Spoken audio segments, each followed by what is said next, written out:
nigga, read!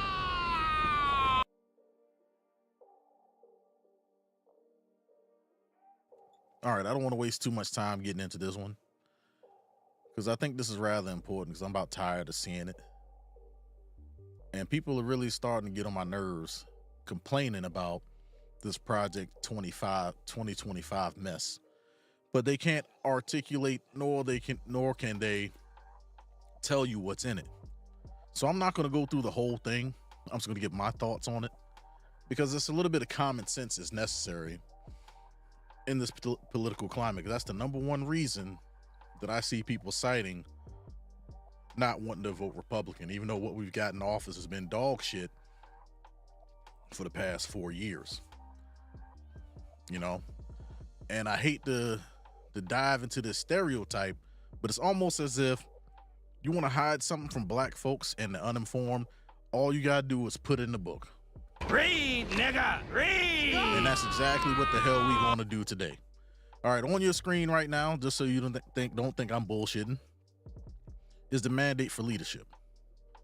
Now, if you remember from our history, most people were conservative. Most people. Conservatism has kept things safe, has instilled a sense of responsibility in the folks, and overall expects society to work together. You know what I'm saying? All these different things build upon each other. One hand washes the other, and things seem to work. Now, it's okay to be progressive, in my opinion, but there has to be balance. History, society, nothing ever stays the same. It changes slightly, but in this current time, it seems like people are moving radically to the left or into these directions that we've never seen before throughout our history, and it seems that the results of this is going to be misery. Okay? So let's begin. So what I want to do is highlight a few things that I saw in this and why I think this is not going to work. I don't think this Project 2025 thing is ever going to work because it requires a complete overhaul of state and federal government. Now, I don't know how many of y'all got a civics class in college, high school, or whatever, but there are certain processes and rules you have to follow. They can't just write a document and all of a sudden make this stuff happen. You need so many things for this stuff to happen, and they want this to start, you know, as soon as they hit the ground running when President Trump gets elected. And since then, former President Trump, has distanced himself from this organization and what's written in this document. All right, I just want you to keep that in mind. Also, I think it was the CEO or the head of this organization, he just resigned not too long ago. So that should tell you something. Either he was the sacrificial lamb, or that they know that this document is BS and they're going to catch hell behind when people read this thing. This thing is 900 pages. I don't have the patience right now to read the whole thing, but I've read a good portion of it. So I'm going to point out a few things that I saw and why I think it's just utter bullshit. And the fact that they had over 140 something people work on this and it's still dog shit and not even feasible should tell you something as well. So there's nothing to be afraid of in this document. All right, so like I said, foreword by Kevin Roberts. Look him up and his work. And all these names you're going to see in here, do some digging on these people. Do some digging on these people. And you'd be surprised in what they've been involved in. A lot of the people that wrote this were part of the original Trump administration. And I don't think he plans on bringing these people back, because none of this stuff serves anybody. All right. So here we go. And they called it a presidential transition project. Like you're going to tell the president-elect, this is what we're doing on day one. Like you don't have a choice. These people don't have that kind of power. And that's why I don't understand why so many people fell for this garbage. And it's also rumored that this was actually written by quite a few Democrats and that the ideas come from the left. But let's see what this does, because all this would do was plunge the entire Matter of fact, it was the head of the Heritage Foundation that resigned. But all this would do is plunge America into the dark ages, and the only people that will be able to survive this are the super wealthy. And you'll see what I'm talking about as you peruse through some of these pages, and then you start digging into it. It's almost like a 900-page wish list of what these conservatives want. Not all, but what these conservatives want. Some of the stuff I do agree with. I don't care about your reproductive rights. I don't give a shit, because what I was told was be more responsible, right? So why can't the other side be more responsible? Why is it always men being told to be responsible when we're the ones who safeguard this country? We build every damn thing. And we're always told what the hell to do, but the other side gets to run around like fucking children with no responsibilities. Nah, fuck that.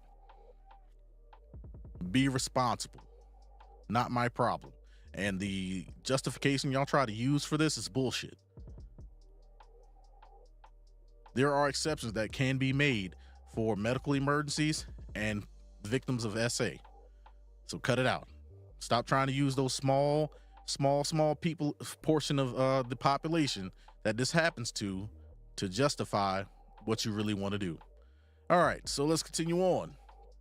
We haven't even made it down to the foreword or the table of contents. I got to scroll through here. And if you don't want to read this thing from cover to cover like I attempted to do, I got about halfway through it. You can pick and choose your sections or do what I normally do and pull out keywords. So section 1, taking the reins of government, like you're going to tell anybody what to do. You can't just do this. That should be sign number 1 that this is bullshit. The White House, General Executive Office of the President, central personnel agencies managing their bureaucracy. Now, some of these individuals in here, they've been heads of the the Office of Personnel Management, and they see a lot of waste. Republicans tend to want smaller government and less regulations, whereas the Democrats tend to want more regulation and a bigger government. And one of those costs this country a lot of money. The current administration has put back a lot of the offices that Trump pretty much got rid of and spent more money than the Trump administration, which is in turn increasing the inflation that we're feeling right now. And that's the part that I struggle with the most, is that how can y'all not see this? You got a whole government just pumping up the numbers, printing money that has to be paid back with interest, and it's driving inflation. It's the government spending that's making housing prices so damn high. So I don't know if y'all have figured that out yet, but it's absolutely true. The Common Defense, Department of Defense, Department of Homeland Security, Department of State, Intelligence Community. This is all a joke, because the state, they've been using some of these same agencies to try to target us in the space. Media agencies. Damn, they trying to install Big Brother. All right, general welfare, agriculture, education, energy, protection agencies, housing, which is going to be a big one. When you go to read through this, this is a big one. Transportation and Veterans Affairs. Now I haven't gotten that far, but I've heard what people have been trying to do to Veterans Affairs. Now let me help you. Let me explain something to you. You do realize that everybody who's ever put on a uniform and served this country are actually trained killers. Understand? Now, if you piss off that large population who put their lives on the line, possibly lost limbs, you think this guy can't snap his leg on and come see you at your house? You think that if you thought January 6th was some shit, take away VA benefits for people that bled for this damn country and see what happens. This is not a threat. This is exactly what's going to happen. January 6th will be nothing, even though that was some bullshit. It would be nothing compared to a million plus veterans, and I'm being generous with the numbers, compared to 1 million plus veterans who would come see you. All right? The economy, Department of Commerce, Treasury, Export-Import Bank, Federal Reserve, which probably should go, Small business administration, trade, and so forth. All right, so you can read through that yourself. Pick and choose what you read. I would take it in small bites. You got plenty of time before the election to educate yourself on these. And most of these sections are only like 20, 30 pages here and there. You don't have to do it all at once. All right. Now let me jump down here to this. Not important. Not important. As a matter of fact, let me go ahead and hit this right here. I had this queued up earlier. All right. Go. Come on. All right, here we go. Get this keyboard out the damn way. Get the hell out of the way. Here we go. All right. So in the foreword, you're going to see this thrown around a lot. But this document contradicts itself a lot. That's why I know it's not going to work. And the fact that you had so many people who've ran these offices and scholars alike and think tanks who came in here and didn't come back and recheck their work says they're not all on the same page. We don't know who wrote what sections. It's almost impossible to know. But you're going to see family thrown around a lot. And then you're going to see some of the things they're trying to institute, which contradicts what you need to run a family, if that makes sense. All right. So here we go. Number one, in the beginning, they talk about policies. This foreword is actually quite long. This foreword is very, very long. All right. For my taste. But one of the key items they put in here is restore the family as the centerpiece of American life and protect our children. Dismantle the administrative state and self-governance to the American people. Defend our nation's sovereignty, borders, and bounty against global threats. Secure our God-given individual rights to live freely, what our Constitution calls the blessing of liberty. I don't disagree with any of that at all. So see, the whole document is not all bad, but some of the things, and when you get to the meat of this document, you're going to see what I'm talking about. So there's family there, right? Let me go back up. I need to put this shit back.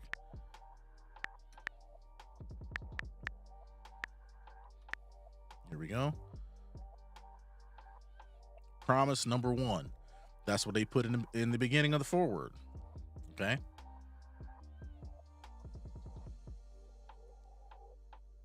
Restore the American family as centerpiece. The next conservative president must get to work pursuing the true priority of politics, the well-being of the American family. Okay. All right, fair enough. I can agree with that. In many ways, the entire point of centralizing political power is to subvert the family. Do not agree with that. Its purpose is to replace people's natural loves and loyalties with unnatural ones. That sounds like the Democratic Party. Government is simply the name we give to the things we choose to do together. But in real life, most of the things people do together have nothing to do with the government. Okay. Now, if you look at the way society is and some of these social issues they're trying to force us to adhere to, and these people are trying to use the government to do it, you tell me. Isn't that what's happening right now? Where you got to accept all these different pronouns, keywords, nothing based in science, nothing that's worth a damn.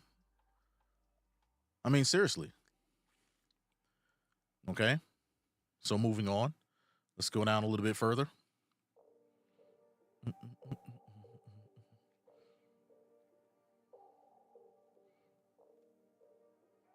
All right. Let's see. The pursuit of a good life is found primarily in family, marriage, children, Thanksgiving dinners, and the like. How can you disagree with that? And y'all are supposed to be afraid of this document? See, this is not even the scary part. See, the beginning of this document, I'm not caping for them or nothing like that, but like you got to be objective. You got to understand, like in the beginning, it's almost like a honeymoon phase. They talk a good game, but they're not walking it when you get to the middle. All right. So let's do this. Let's jump into something. And I should have tagged SWP, Sergeant Willie Pete, in this one, because he said something about unions. And I'm not sure if he's been part of a union or understand some of the ins and outs of the unions and prevailing wage. So I will go over that right now. Okay. So unions and labor unions, they watch the back of the workers. They negotiate with the contractors. They negotiate your wages, benefits.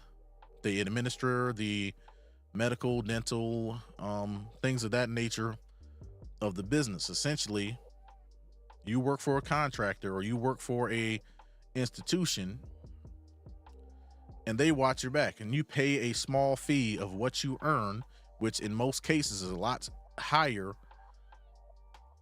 than other non-union workers in the economy. Understand? So those wages are negotiated. This employer gets a highly skilled, and a lot of the unions train the workforce, and they continue to improve the workforce. So you're getting all these highly skilled people that you can plug and play into your business, but you got to pay them. Prime example, Boeing. Boeing has a strong union. That's why they make so much to put these planes together. And they're able to negotiate with Boeing because Boeing is a multi-billion-dollar company, if not greater. Probably on the higher end, closer to $1 trillion. I can't remember. I got to look at the numbers. So what it costs them and the skills it takes to build a plane, because I've worked in one of the Boeing factories installing electrical equipment. They do a lot of machining, precision, stuff that can't fail. And the cost of these planes are in the hundreds of millions of dollars each. So paying them $50 an hour to machine parts and to put this thing together and ensure that it works and it passes the inspection, it's a small price to pay. It's the cost of doing business. Now, let's say there's another company down the road who also builds plane parts, but they don't have a union. They would probably get paid less to make components. Meanwhile, the employer is sucking up a lot of money. But most people have a negative outlook on unions, so they'll go work for that person, not realizing that they're only getting a smaller chunk of the pie. See, this is why unions are important, because unions are the ones who were in the beginning, before the Reagan administration, were protecting people's wages and their rights as workers. Some of the things you deal with now, as far as the work week, how many hours per day, overtime, all that, is because of unions in this country. All right. So it kind of pisses me off when people start talking badly about unions. Oh, all they do is take your money. Okay, and you got to pay the people that administer the union. They don't do it for free. Lawyers cost money. Negotiators cost money. People to look over your paperwork in the office to make sure everything is straight, that costs money. So yeah, you may have to give something up. Hell, in union wages, I pay what, $50 per month plus, 2% of your hourly earnings. So it equates to about $200 or $300 or whatever. But what I make is $20 to $30 higher than somebody who does the same job.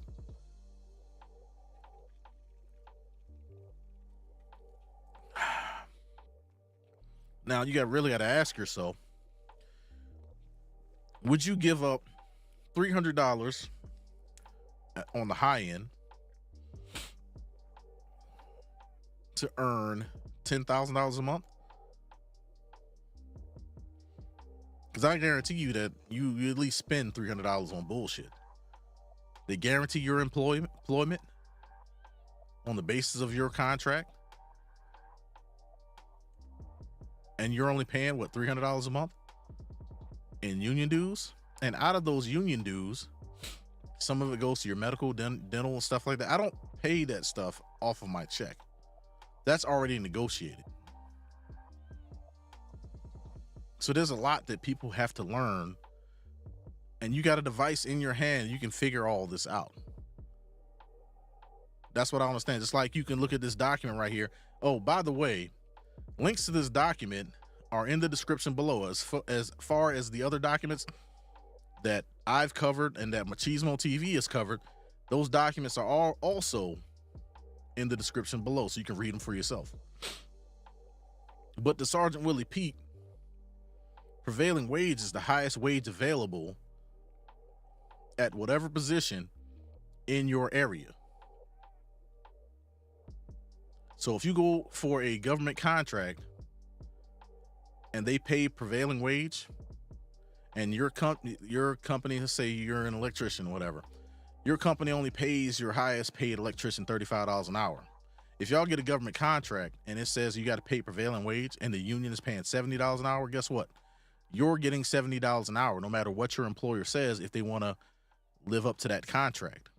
And that contract is going to give enough money to that contractor to pay you as such. So how is that a bad thing? But in this document here, you're going to see that they're trying to take a lot of that stuff away. And the people ain't going to go for it. They're not. They're not. Matter of fact, let me go back to this sentence here, because the reason why I'm doing this and I'm searching for the keywords, because when you read through these sections, it pretty much lines up with what I want to get to here. OPM is Office of Personnel Management, okay?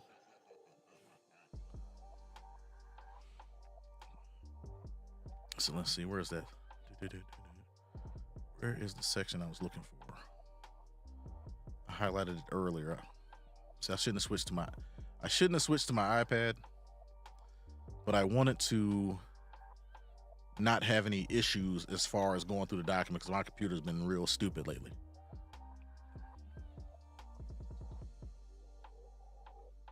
What the hell? Now it's being, so now my iPad is acting up. This document is huge, by the way. I don't know what they did. Maybe there's some hidden characters in it. All right, here we go. On page 107.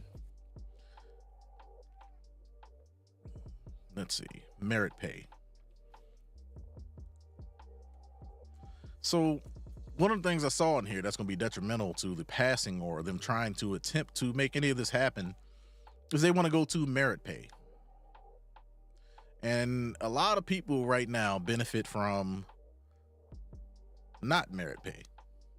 If you had to demonstrate or perform in a certain manner in order to get paid properly, or they could reduce your wages for your position, you would have a damn fit. You would absolutely have a fit.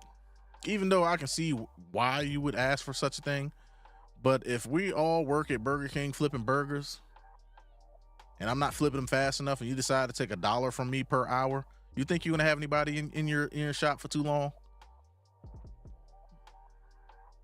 Now, I agree in certain fields, yeah, it may be worth putting incentive pay on it. Like residential electricians, they have to work really fast. Or drywallers, they get paid by the sheet, which I think is some bullshit anyway. Those that do. That's performance-based. That's merit-based. If they hang enough sheets of drywall or finish out enough rooms in the houses, they get paid extra. See, but that's more of an incentive program. Merit pay would break the system. So y'all still scared of this document? Meanwhile, the OPM issued regulation to expand the role of performance-related pay throughout the entire workforce, but congressional allies of employee unions led by Representative Steny Hoyer of Government Employee Rich, Maryland, Stout resisted this extension of pay for performance, and with strong union support, used the congressional appropriations process to block OPM administrative pay reforms. See, this is a prime example about why unions are necessary to protect your rights, because if they were able to institute this for these folks that this would affect, then what happens? They start losing money. The cost of living is going up. You're barely getting paid enough if you work for the government, and everybody knows that. But imagine somebody gets pissed off at you and say you're not performing well enough, and you end up losing money over it. Now, I don't know if this is a tool that they're trying to use to push people out of government positions, but it kind of seems that way because a lot of these government employees can't be fired, which is fine by me because hell, you can't even get anybody to take these jobs in the first place because they pay so little. The private sector pays way more. The private sector pays way more than the government will ever do for you. The only difference is the government sector, your pay is almost guaranteed. They have to pay you a certain rate. Hey, what's up, Snowman? Man, I don't know why my chat is not coming through like it's supposed to. Hang on, give me a second. Let me jump down here and see what's up with my chat. Yeah, I don't know what's up with my chat, man. If you're still out there, man, type something else in here because I had to refresh the page. It froze on me. Let's see here. Hit a test on it. See if that pops up in OBS. Yeah, my OBS is there. Yeah, I don't know what's going on. It's like I don't know, maybe I need to pop this other one out just to make sure that everything is kosher. Pop this one out so I don't miss anything else. Pop out chat. There we go. Throw this on the screen.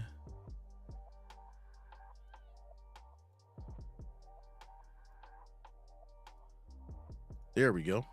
All right, now I got the chat up here and working. That's weird, man. I can't get my chat highlights to work like it's supposed to. All right. But continuing on. So we're looking at, what I'm looking at right now is Project 2025. I'm on page 107.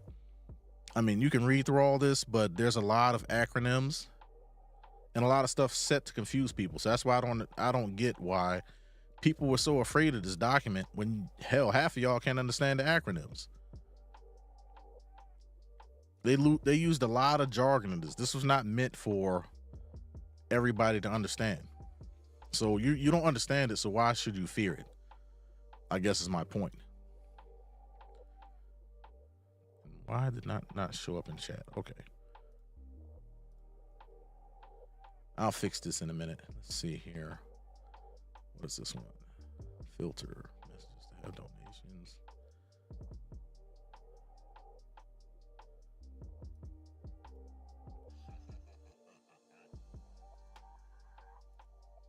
There we go. Make sure y'all follow Machismo TV. That one popped up. I don't know why yours didn't pop up earlier, Snowman. All right, cool. Let me pop this back out. That way I can see both of them at the same time. Yeah, that's wild, man. I don't know why. Oh, now I see why. Give me 1 second. Let me fix this real quick.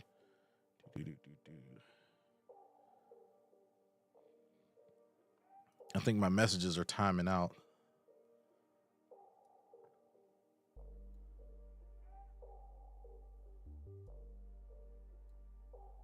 Yeah, my messages are timing out for some reason.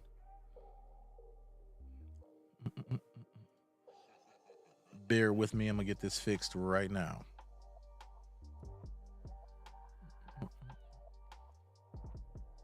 Message mechanics. Boom.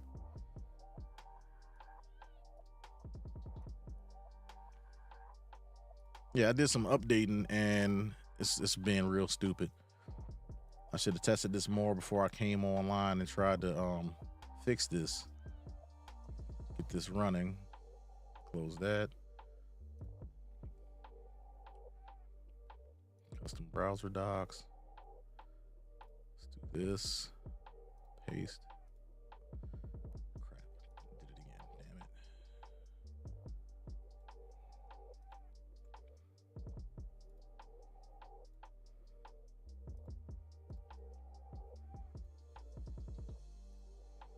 it. All right, here we go.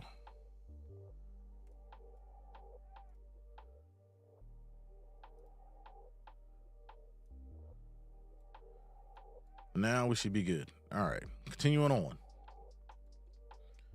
So again, I have to ask people, you know what I'm saying? Like, what did you do? Read, nigga, read. It's like the worst thing in the world. Nobody bothered to read this. Nobody bothered to look through this. You know, and this section right here just talks about what I was talking about with the unions, and they're trying to change the rules to where they can negotiate. The Federal Labor Relations Administration is the FLRA. So anytime you have an issue when it comes to labor unions, they can't solve it in court or whatnot, they appoint judges and they oversee disputes between employees and labor unions. All right. So that's pretty much all they do. Why are you still timing out? Hang on. Yeah, that's pretty much all they do. But they want to change the rules so that the employers have more power. Nobody's going for that. Nobody's going for it. In the end, more and more acronyms. Equal opportunity had a backlog of 42,000 cases. See, if you hire more people, I bet you'll get more better results. But they don't want to do that. They just want to shrink the office and change the rules so you can't bring these cases. All right, scrolling down. I probably should pull up the one I marked up. All right, let's do this. Let's go down and see where they're talking more about the unions. Now, the reason why the union part is so important is because, like I said, it was unions that protected your wages and made sure that employers paid you properly, or they increased your pay over a certain period of time. Because you can't get paid the same thing year after year after year, because inflation starts to eat into what you actually earn. Your taxes may go up, inflation goes up. So your $20 an hour job in 5 years will feel like $15 or $10 an hour. And that's the part that I don't think y'all are thinking about. So why, again, is anybody afraid of these people? And if you remember in the beginning, I said something about the contradiction that's in this document. See, they want to destroy unions. They want to take away overtime and certain pay protections that you already have. Why? Doesn't that fly in the face of family formation? People aren't making enough as it is. People are not getting married because they can't afford to have, and then a lot of people not having children because it costs a lot of money. And if these people aren't making the money, what's the point of getting married when they can barely care for themselves? That's the major problem with this document. These people are so out of touch with what's actually going on. Like, take case in point. Who was that damn Republican, Mitch McConnell? During the pandemic, he was bitching, saying that people were just, the economy is suffering right now because everybody's hanging on to their stimulus checks. And I was like, what the fuck are you talking about? You know how fast that $1,200 went between most people? He said that like 6 months after people got the first stimulus, that people were hanging on to those checks. Like, bruh, $1,200 is not a lot of money to hold on to for 6 months, especially when you don't have any income coming in and you got to feed your family. You're paying, the cost of delivery services went up. You could barely find certain products. Certain things got marked up during the pandemic. And you had people like Mitch McConnell running his damn mouth. And I bet you he don't know what the cost of a gallon of milk is in today's world. He probably ain't seen a grocery store.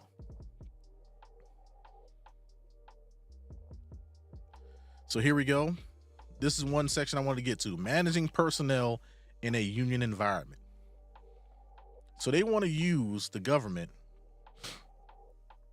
Before I read this, they wanted to use the government to manage unions, when unions are really essentially a third party who protects your rights as a worker. See, SWP had a great point in a couple of his videos. These people want their cheap labor. If you get rid of the unions, wages can always go down. And I don't know if y'all realize that wages can always go down. Or they can stay stagnant like they are now and never move. Or they can increase them. Do any of these employers have any incentive to increase people's wages right now? I would say no. You got an influx of people coming across the border every day. People are flying into Canada. People are coming in through the South at the Mexican border. They're coming in from all over the place. And not to mention, a lot of the people that are here in this country illegally came here on visas and just never went back. And nobody's doing anything about finding these people. I mean, the country's huge. Finding these people and sending them back to where they came from, or forcing them to do the proper paperwork so they can stay. Because if you did the paperwork to come here, why not do the proper paperwork to stay? So here we go. Managing personnel in a union environment. Historically, unions were thought to be incompatible with government management. There is a natural limit to the bargaining power of private sector unions, but the financial bottom line of the public sector unions is not similarly constrained. Okay? If private sector unions push too hard a bargain, they can so harm a company or reduced efficiency that their employer is forced to go out of business and eliminate union jobs altogether. Okay. See, these unions are a kind of a symbiotic relationship when it comes to the employees. Now, how many times have we seen companies just pack up and say, fuck it, and move the entire operation overseas? We've seen that. We've seen them pack up the entire operation and move out of Michigan. You remember Detroit? Remember how everybody just band together and got the hell up out of there? They had unions. And just like SWP said, they don't want to pay anybody. They don't. But a lot of y'all wouldn't know that unless you Read, nigga, read! Exactly.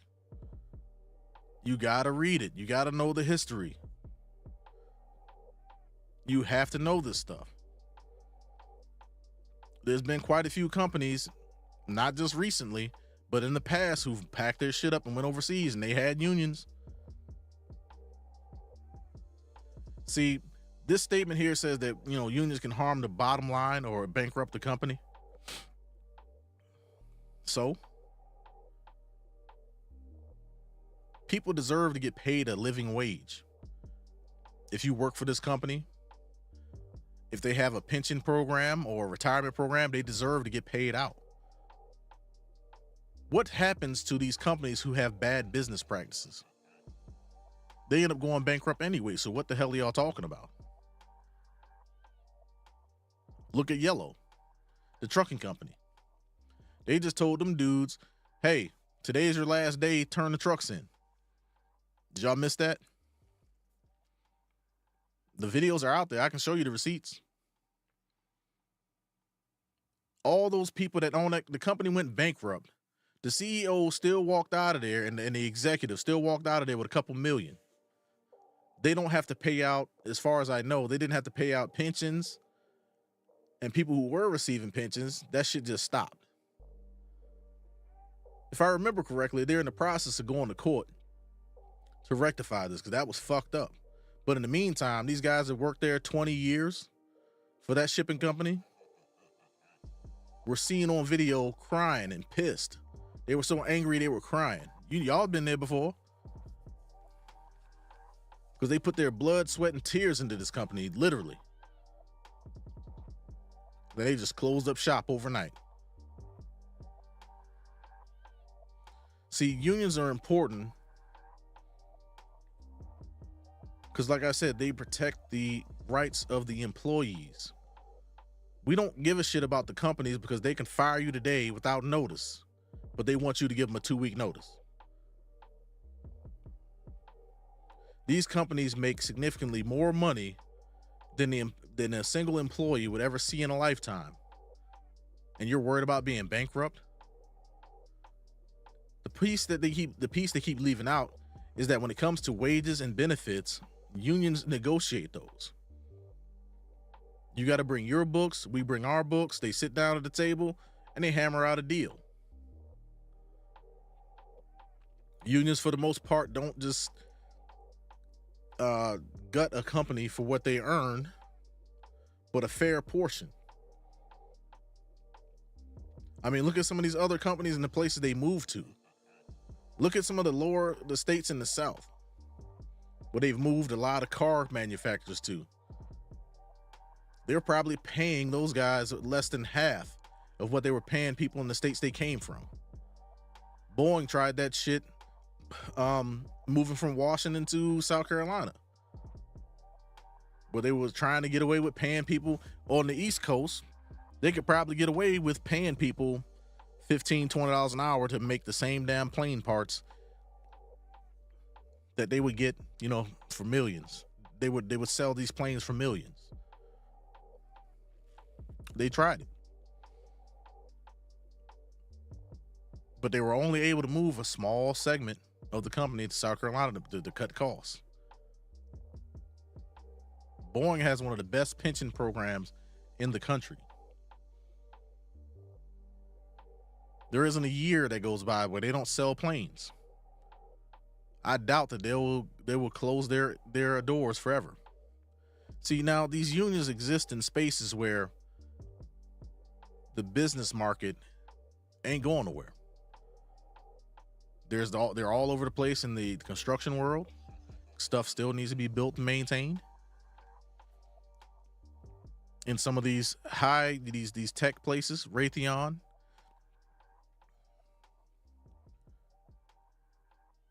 was it Martin, Lockheed Martin, in industries that are collecting millions upon millions of dollars. So what are y'all talking about? See, what they're trying to do is extend these rules that take away unions' power into the contracting sector, which is bullshit. This whole document is a knock on the common everyday man, the worker.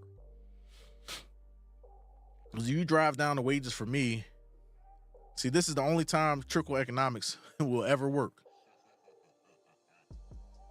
Because if you drive my wages down, the person who makes significantly less than I do is going to feel it too. That's the only trickle down economics we've ever seen work in this country.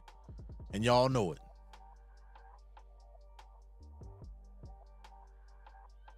Taking from the little guy and enriching the other folks. Y'all separate the wheat from the chaff. Give us the chaff and y'all keep the wheat. Not on our watch. Let's see, even Democratic President Franklin Roosevelt considered union representation in the federal government to be incompatible with democracy. Striking and even threats of bargaining and delay were considered acts against the people and thus improper.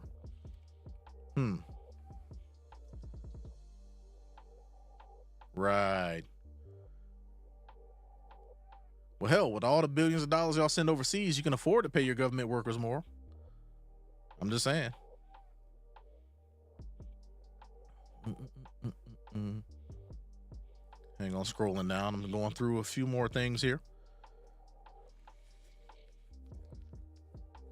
Let's see. We're back to 168. All right.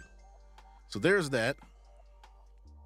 That was one part that I wanted to really highlight, but like, why are y'all so afraid of this document? Because we can go all the way back up.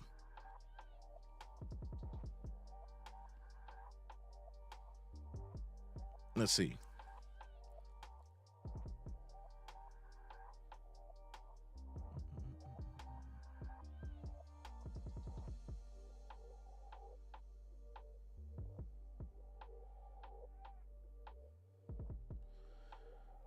All right. Here we go. Needed reforms in the Department of Education. Okay. talks about the federal intervention in education failed to promote student achievement. I agree with that. Our whole program needs an overhaul. These programs need to be, as Dr. Tiasan Johnson talked about, was that these programs need to be overhauled and tailored to the learning style of both men and women. Right now, the current environment leans heavily female. Guys cannot sit still for hours on end without some type of activity. Okay? Some type of hands-on learning, which will be great for the guys in the classroom because then they will be able to learn at an accelerated rate. For some reason, this has been proven in studies year after year, but they won't do anything. Now, I agree. Certain overreach shouldn't be into the classroom. Like with all these social issues we have, we shouldn't be bringing that into the classroom. It should just be a place of learning. So I agree with them there. But you're not gonna you're not getting anything special out here. You're not.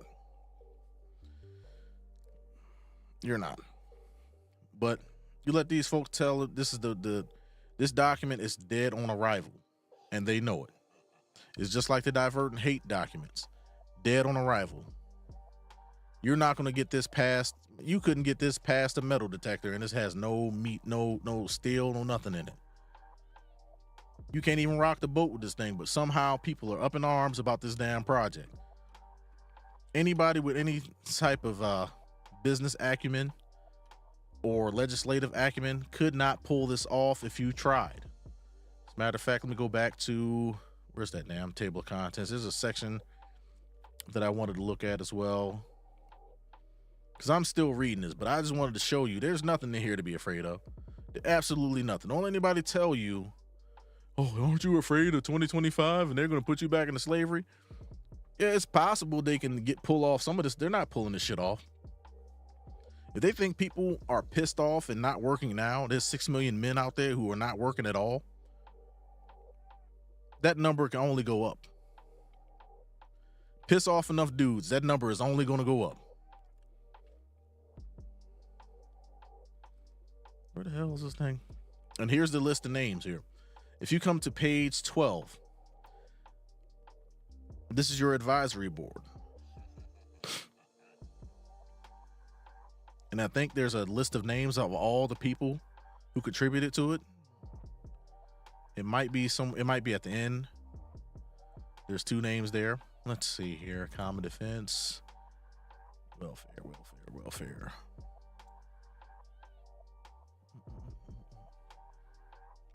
I'm going to do welfare, and then I'm going to do Veterans Affairs. And then I'm going to close this thing out.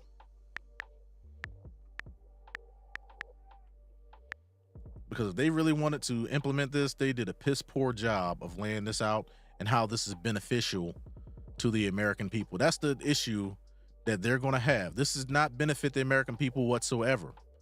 It's going to fuck a lot of stuff up and make things worse. And the fact that there was over 140 people that worked on this and you call yourselves intelligent, this shit ain't happening. You got a snowball's chance in hell to make this happen.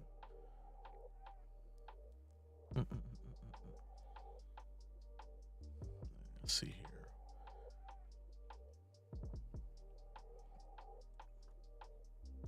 Let's go back up. I forgot what page number it was.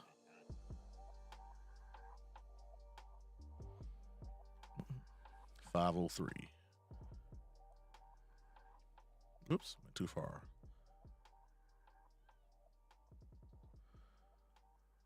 .503. Where are we at? Damn, 470. Damn.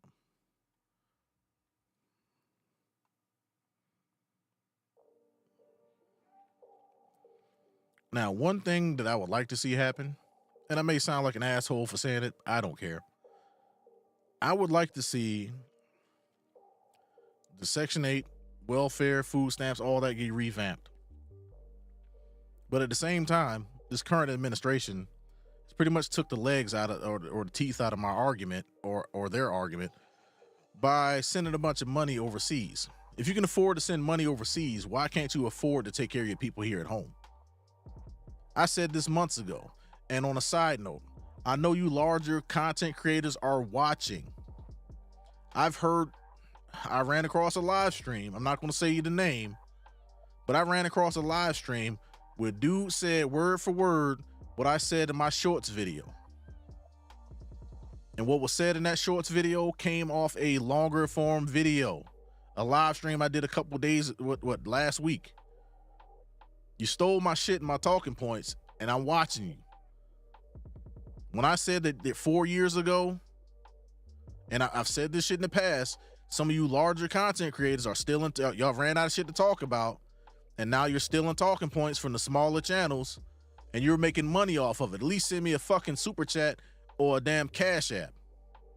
Cash App is on the screen. Shoot me some money for stealing my damn talking points. How about that? But anyway, let's go back here. Now, this whole system needs to be revamped, okay?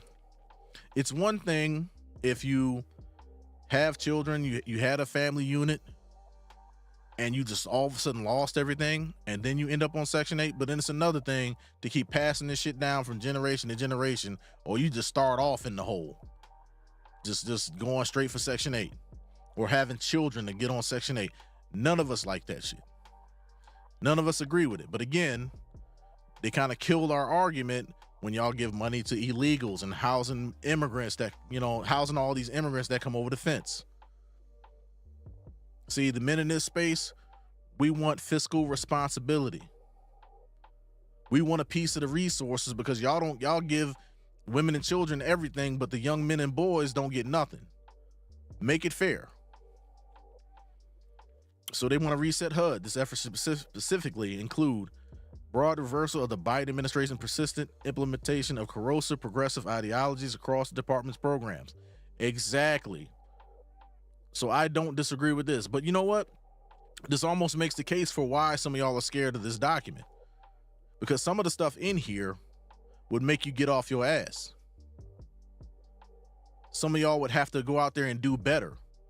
Keep your legs closed. Stop making stupid decisions. Let's see. Implement an action plan across both process and people. This plan should include both the immediate redelegation of authority to a cadre of political appointees and urgent implementation of administrative regulatory actions with respect to HUD policy and program eligibility. Hell, they just need to change the eligibility portion to begin with.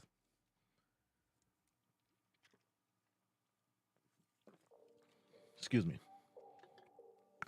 It is my view that you have to start somewhere. You got to go cold turkey, dead stop somewhere in order to change these programs so that people stop taking advantage of them.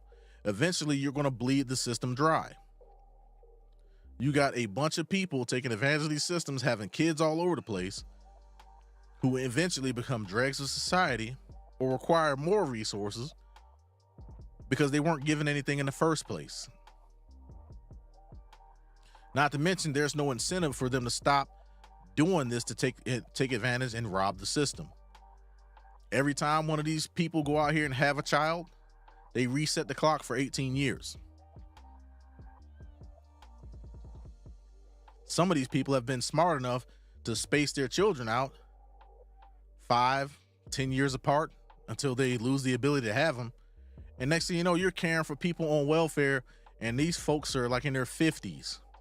They're only setting themselves up for failure. They're only setting themselves up for failure. A person 24 years old has a child at 24. Their benefits ain't up to 42. But let's say they have a child the following year, 43. Some of these people will have children up until 40 years old just to maintain their grip on these programs. I know one right now that just keeps having them every couple of years. Their benefits will never stop. Is that fair to the taxpayers that everybody, you're essentially placing every person in America who works on child support? Now, I pay regular child support. I know that sucks. But when you need the money, it's not available. Somehow they're able to send the money over to Ukraine and Israel and all these other places, right? Make it make sense. Now, and I'm not saying, it's all one group of people that's on these programs, because I know it's all groups of people on this program.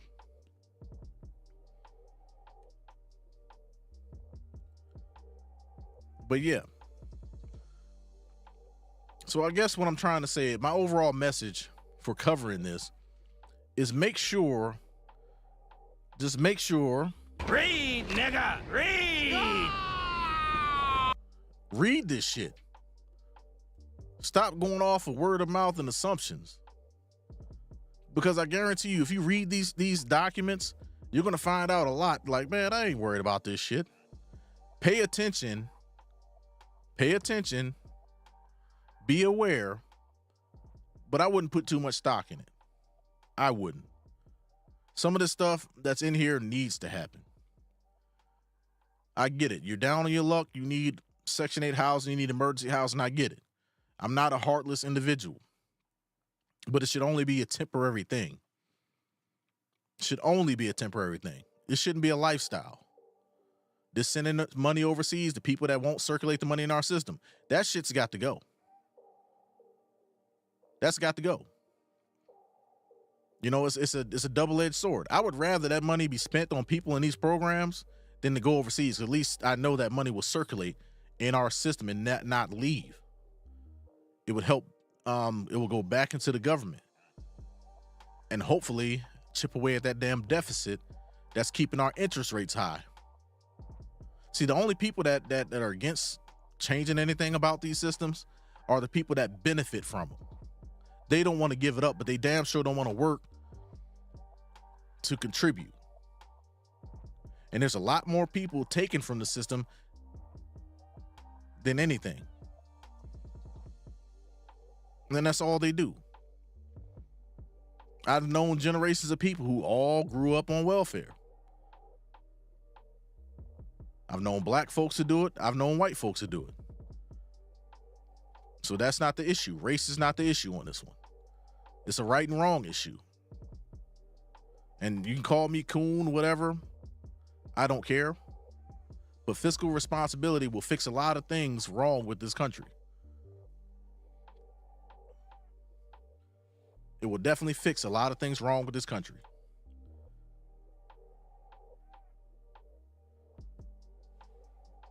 But anyway, that's all I got for this one.